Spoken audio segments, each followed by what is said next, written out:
Welcome back to the Ed Show. The battleground story tonight, the greed machine pretty much is out of control, don't you think? The conservative media is on a crusade to protect the Bush tax cuts for the top 2%. Their motive is obvious.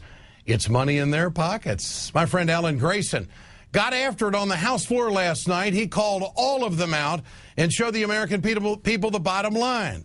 It was another Grayson classic. The man with the cigar, Rush Limbaugh, doesn't he look happy? According to Newsweek, he makes $58.7 million a year, and extending the Bush tax cuts for the rich will mean that he'll have another $2.7 million. Mega dittos, Rush, and mega money. Here's Glenn Beck. According to Newsweek, Glenn Beck makes $33 million a year as a pundit. And extending the Bush tax cuts means a cool $1.5 million for Glenn Beck's ongoing night-by-night imitation of Howard Beale. Sean Hannity, this man of the people, makes $22 million a year from his act on Fox. And that means that the Bush tax cuts mean an extra $1 million. $1 million for Sean Hannity. Maybe he can go now and afford some anger management. Sarah Palin has made $14 million this year from cashing in on her fame. In fact, she has done a better job of turning fame into cash than anyone in American history. $14 million. So she wants the Bush tax cuts extended so that she can make an extra cool $638,000.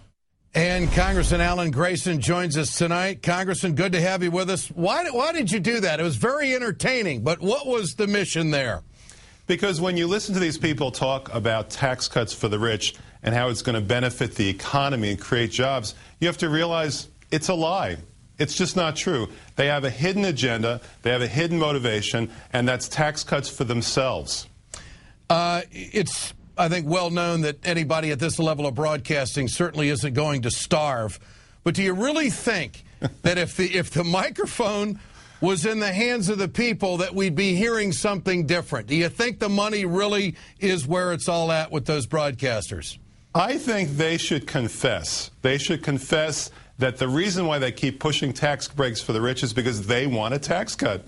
It's that simple. And it is shocking to realize when you look at all these Fox personalities that some of the best paying jobs in the country are lying to the gullible. That's how they make their money. But that's not the point. The point is that they keep pushing tax cuts for the rich because they want it themselves. That's the point.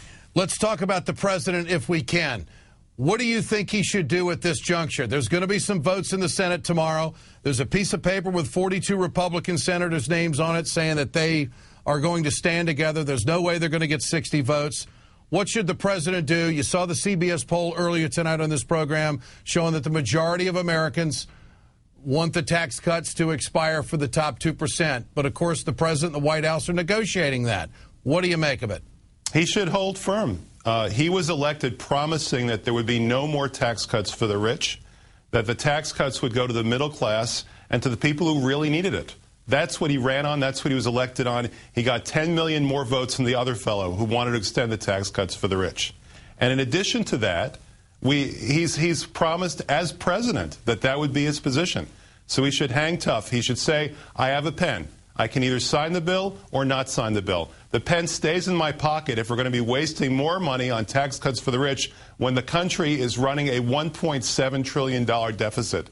We can't afford these tax cuts for the rich anymore if, in fact, we ever could. And you're convinced that that position is a political winner for the Democrats?